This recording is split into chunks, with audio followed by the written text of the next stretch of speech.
Today I'm joined by a very special guest. I'm joined by Susanne Drews, and we are going to be covering a really important topic. We're going to be unpacking the role of AI in your real estate journey. It's a very important topic. This podcast is not going to be anti-AI. On the contrary, we're going to be talking about the pros and cons and some of the risks. Stay tuned until the end. This is really going to help you if you're using AI to support you on your property search. Susanne, welcome to the podcast. Thanks for the invite. So happy to have you here. Thank you. So you're a real AI expert. Tell people listening and watching at home a little bit about you and what you do. Okay, I'm not calling myself an AI expert. Okay. I like the term educator. Oh, because nice. I think AI is really about education, that we need also to educate ourselves how to deal with these tools, how these tools work, what's the architecture behind, pros and cons, as you said. Yep. And risks. I love that. Educator. So you are the CEO of your business, which is Chemp AI. You've been living in Spain for 20 years. Wow. Not originally from Spain. No, I'm actually from Germany. So you speak German, English, you're fluent in Spanish, I know as well, because a lot of your online content is in Spanish and English, which I find very impressive. So you came to Spain 20 years ago, but Spain is now home. Yes. Amazing. Spain is home. My kids were born here. Spain is home. Amazing. And your kids, they consider themselves Spanish? They're not Spanish, they are Andaluz. Oh, even better. Yes. With the accent. Yes. Fantastic. But today's topic is a really important one, Susanne. And when we met recently at the conference, I really wanted to invite you onto the show to unpack this a little bit. So I love AI. Okay, I'm very pro AI in our business. I use it for automations. I use it to support me with day-to-day tasks. It keeps me organized. However, I'm seeing something evolve, a behavior evolving in the real estate world, the relocation world, that's concerning me a little bit. So when we're working with clients at the moment, they're coming to us to support them on their property search, to support them to invest and move to the Costa del Sol, if that is their plan. They're coming armed with information, which is amazing, right? They're coming with more information. They're so well informed. I've never seen this level of information before, which is great. It's really clear they're using AI and they're using tools like ChatGPT or Claude or their AI tool of choice to support them to investigate and prepare for their property search. But when they are working with experts like ourselves who've been in business for a long time, or maybe they're working with a relocation specialist or a lawyer, when they receive the answers to the questions, often they're mistrusting the information that they're being told, because their AI tool or Mr. ChatGPT or Mrs. ChatGPT is telling them something completely different. This really concerns me, and it's causing a lack of confidence in the sector. And I'd love to unpack this with you a little bit in terms of what you're seeing in your line of work and whether this is something that we need to be concerned of in the world. Yes. First part of the education about AI is we need to understand that AI, especially generative AI like ChatGPT, Claude, Gemini, is not Google. Yeah. It's not here to find information in the web. Okay. But people are using it like Google. Okay. But actually, these large language models, they are here to create content. Content, a smooth one, a nice one, actually really content, pretty stuff. It's here to create pretty stuff. So this is the first mistake I see a lot, that we are losing ChatGPT as Google. Yeah, almost like a personal assistant. Yeah. Yeah.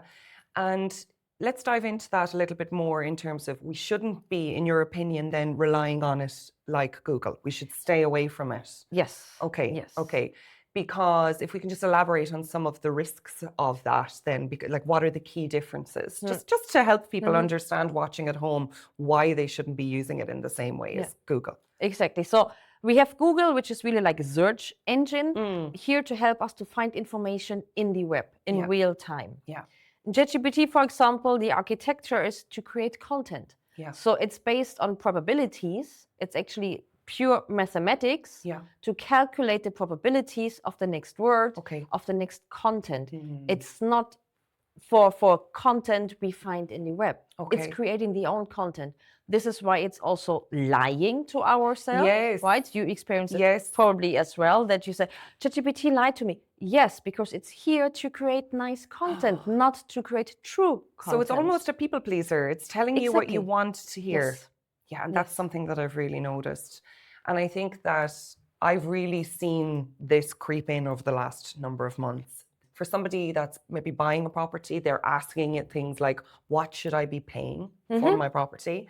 They're getting, as you correctly described, their answers that are not really relevant. They're not backed up by notary data. And often they're coming in and going, well, ChatGPT told me this is what I should be paying per square meterage.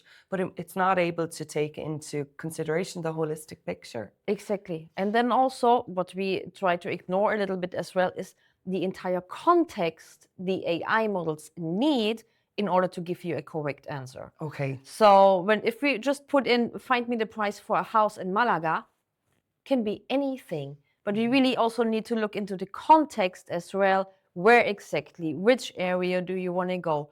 And what's the neighborhood? What's the price over there? What's the taxes over there? Because that also can vary. And if we don't give all this context to the AI, the outcome will Is a fail. disaster. Yes. Yeah. So what happens then in our world is they're coming with the answers that ChatGPT gave them, which is maybe ChatGPT's opinion of a price of a property in Benalmadena, for example, which is often not realistic.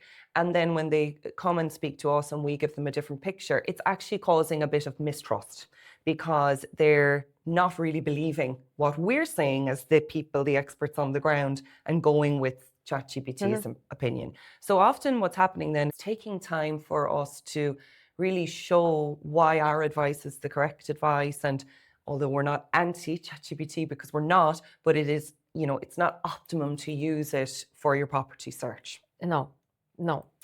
So then from your perspective, if somebody is interested in investing on the Costa del Sol or relocating to Spain, what are the scenarios where they can use AI to support them with their tool, if we want to kind of come at this from a positive angle, I guess? Yes. You probably can, for example, there are tools like Perplexity where you can do a research, where you can do an investigation, and it gives you the sources. Okay. But obviously, you need to validate these sources with an expert, always. So you can prepare yourself a little bit. There are many people, they have never been on the coast.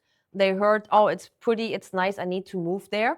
So you can support yourself a bit, you can prepare yourself a bit.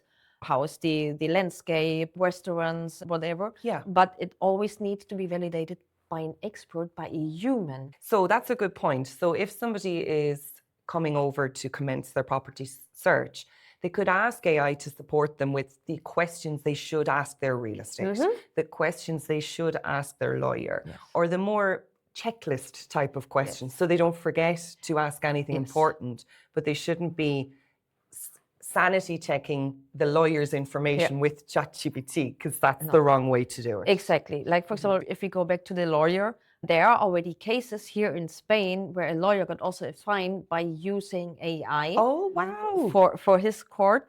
And thing is, the AI just invented laws and he didn't double check. Wow. So this is really something you need to double check this. But obviously, if you know your personality a bit, if you know what you're looking for, what you're ticky about, then obviously you can ask ChatGPT, give me a checklist, because you know how I am. And probably when I'm then in the viewing, I'm nervous and I forget my stuff. Give me the checklist already. That's important. Yes. Yeah. So there's a difference. So it's almost like use it for surface level information, but not the detailed information, because it's not accurate. You need to trust the experts. Yeah, it's a bit worrying that we are getting to a space where we're almost, this is myself, I'm talking about me here now for a moment in my own work at the moment. I think I have to be careful that I'm not getting over-reliant and almost lazy, because I'm using it for so much. And that's just my own human behavior, right? And is that something that you're seeing in your work? This is actually something I'm investigating now a little bit, because it has to do a lot with our brain. Okay. There's the book, I think it's the most read book from Nobel Prize, Daniel Kahneman. Okay. the slow thinking, fast thinking, and it describes our brain into two systems. So we have system one, which is like the lazy one, which is like the autopilot, which actually 90% of our day we use system one because it's just the fastest way, because our brain is very lazy. We don't want to spend energy on our brain. We have system two, which is the critical thinking, which is actually the system we should activate when using AI. Okay. But normally, since we are always using our system one, and system one is really triggered by this smooth content and everything sounds so structured and nice and pretty. And system two doesn't overview this enough.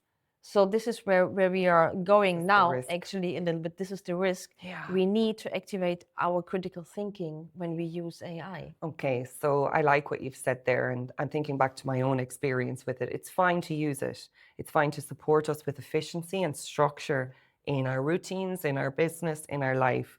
But we need to really sanity check the information it's giving us and use our critical mind. Yes. And it's becoming too easy not to use our critical mind because we're busy and we're going, oh, that's fine. I've scanned it. It looks efficient. It looks fine. And that's also exactly the risk, the challenge that I'm seeing in the real estate space at the moment. Their clients are using it to potentially ask the questions, get advice of the questions they should ask their real estate agent. ChatGPT then gives them the answers to those questions, and they're not sanity checking those answers. So the critical thinking is missing, and that's a big risk. Yes. Yeah. I think also, this is also my advice, use AI really on a daily basis, because the more you use it, the more also you see the structure behind and how it's really built. And the more you lose this fear when you read, for example, the news and you say, oh, I don't know if it's now fake or if it's real. Yeah. You get around it. If you really use it on a regular basis, you find out if it's real or if it's fake. Okay. So your advice would be, don't be afraid of it. Use it. Use it. But also keep that little element of doubt in the back of your mind that says, I need to sanity check. I need to really critically check the information so that I can be assured that what's coming to me is correct. Exactly. And also then understanding that that's fine to have it, but as you correctly said there, around the critical thinking part is really important, but also the local context, because ChatGPT won't always have that. Exactly. Like, for example, I was thinking of when I moved to Spain, nobody told me, for example, that Spanish, to be honest, are a bit loud in their neighborhood. Yeah. This, I think, is something also ChatGPT would not have in mind when you ask for the area. Like, I'm from Germany. We are really calm and quiet when we live together, like in huge blocks. So I moved to Malaga, but really Malaga, capital town, in a huge building, and it was so noisy.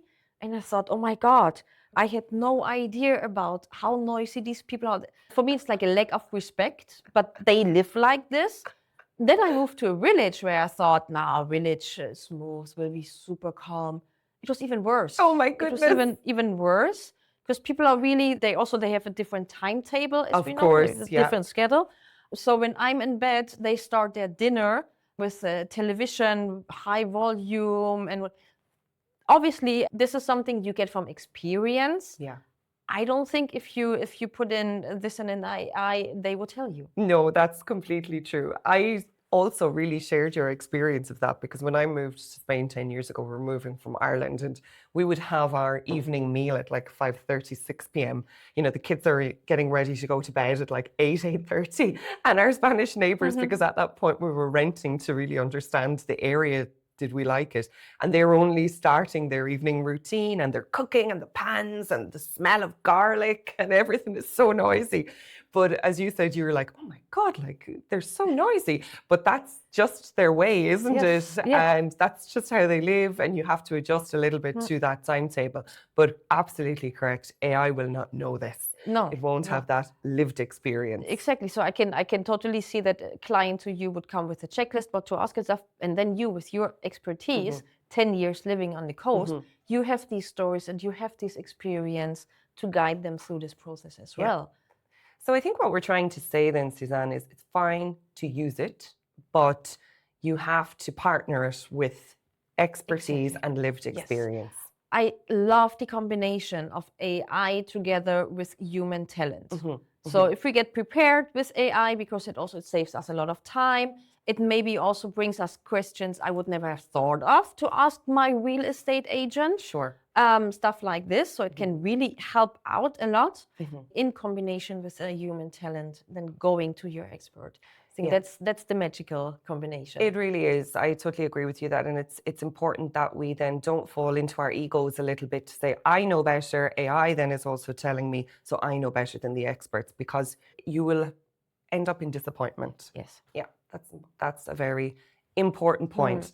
I want to talk to you a little bit then about Malaga and as a location, and I suppose the unexpected tech hub that it has evolved into, because many people listening at home or watching at home may not know that on the Costa del Sol, Malaga has really found its niche, found its space, and generated a name for itself as the tech hub here on the Costa del Sol. And we have a lot of large businesses and big names choosing to operate from Malaga, which has created employment. And I know that you are based there in terms of you base your business from Malaga. So would you mind to tell us a little bit about what you're seeing there and how it has got this reputation as being a tech hub? Yeah. So actually it started already 30 years ago in Malaga with the tech park, which is quite old in terms. And now if you go to Malaga, so the tech park is outside from Malaga, there's no space left. So they started also now to expand this tech park in the center of Malaga. For example, my startup is part of the Malaga Tech Park, but my office is in the center of Malaga, just in front of the cathedral, because Malaga Tech Park is exploding. It's really exploding with we all know the big ones with Oracle and Google. There will be a huge change also in the next 5 years. I've heard that CIMIC is coming to Malaga Tech Park, which is like the company when it comes to chips. So this will be a huge impact.